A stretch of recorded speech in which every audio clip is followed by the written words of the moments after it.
प्यारे साथियों, युवान हिंदी अकादमी में आपका बहुत बहुत स्वागत है। आज से हम जो है अपना हिंदी व्याकरण का क्लास स्टार्ट कर रहे हैं, जो स्पेशल तौर पर टीजीटी और पीजीटी के लिए होगा।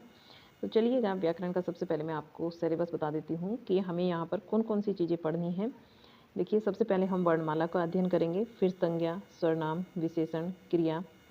आगे चलते हैं, काल, लिंग, वचन, कारक, संधि और समास, प्रत्यय, उपसर्ग, वृत्तनी और वाक्य शुद्धि, पर्यायवाची, विलोम, श्रुति भिन्नार्थक शब्द तथा मुहावरे, लोकोक्तियाँ, शब्द के प्रकार, तद्भव, तत्सम, देशज, विदेशज जो भी हैं सारे ही यहाँ पर करेंगे। और वाक्यांश के लिए एक शब्द, ये जो है हमारा ग्रामर का टॉपिक है, टीजीटी पीजीटी का, जो ये सारे हमें टॉपिक्स जो हैं अपने क्लियर करने हैं। तो आज की क्लास के अंतर्गत हम आपके लिए सबसे पहले कुछ डेफिनेशंस लेकर आए हैं। देखिएगा, व्याकरण, सबसे पहले हम व्याकरण को पढ़ने जा रहे हैं और व्याकरण को जान लेते हैं कि व्याकरण है क्या चीज़। व्याकरण जो है वो 3 शब्दों के मेल से बनता है, वि धन आधन करण, ठीक है, तब जाकर मिलकर बनता है व्याकरण। व्याकरण का अर्थ भली भांति समझना होता है। व्याकरण का अर्थ क्या होता है? भली भांति समझना। और हाँ, आप ये सारे पॉइंट्स जो हैं मेरे साथ नोट डाउन कर सकते हैं अपने कॉपी पेन लेकर, ठीक है। सारी ही चीज़ें, पूरा सिलेबस आपको हिंदी का कराया जाएगा, व्याकरण का जैसे साहित्य का करा रहे हैं, ठीक वैसे ही ग्रामर का सिलेबस भी पूरा कराया जाएगा। यानी पूरा टीजीटी पीजीटी हिंदी सिलेबस आपको कंप्लीट कराया जाएगा यूट्यूब पर।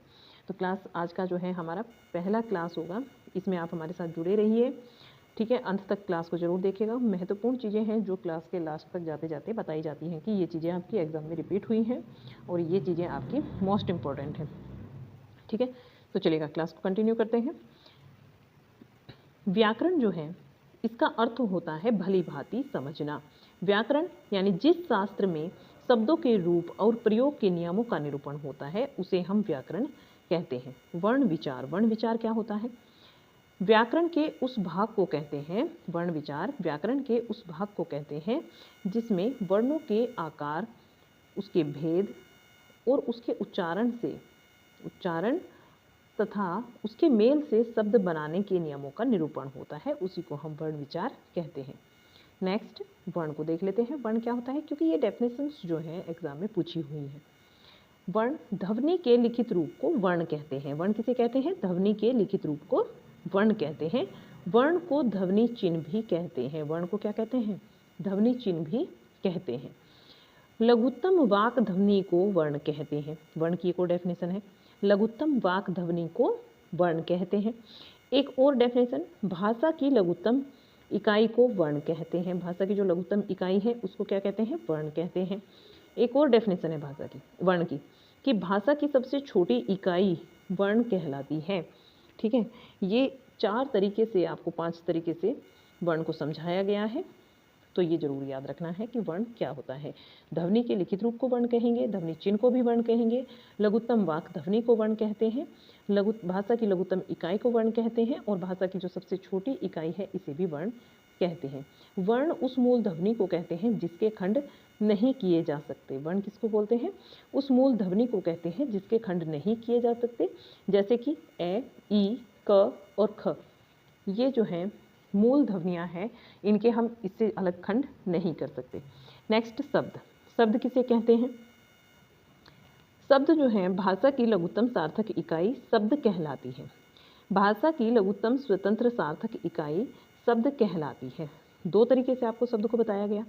फिर आती है वर्णमाला। वर्णमाला किसको बोलते हैं? ये रेड कलर में मैंने भूल गई होंगी लिखना, तो इसको देख लीजिएगा। वर्णमाला जो है किसे कहते हैं? आप उसी तरीके से ब्लैक पेन से ही लिखते रहिएगा जैसे जैसे आप लिखते हैं, ब्लैक एंड ब्लू पेन का यूज़ करके, तो आप याद करने में ईजी हो जाती हैं चीज़ें।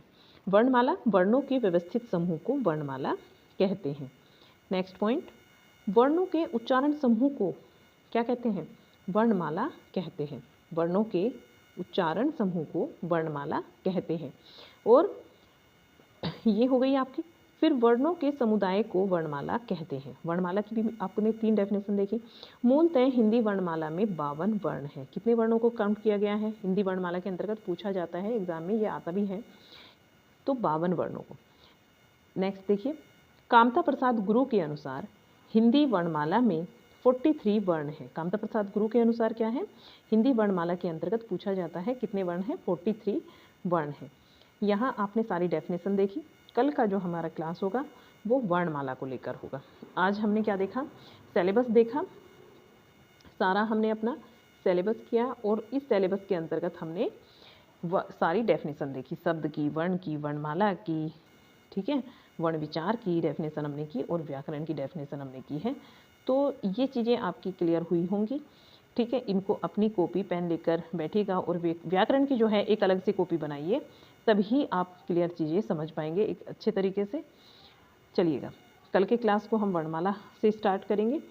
क्लास आज का कैसा लगा ज़रूर बताइए कमेंट बॉक्स में, और इसमें ज़्यादा से ज़्यादा इसको लाइक और शेयर करना मत भूलिएगा, चैनल को सब्सक्राइब कीजिएगा। मिलते हैं आपसे वर्णमाला के सेकंड क्लास में, तब तक के लिए बाय बाय।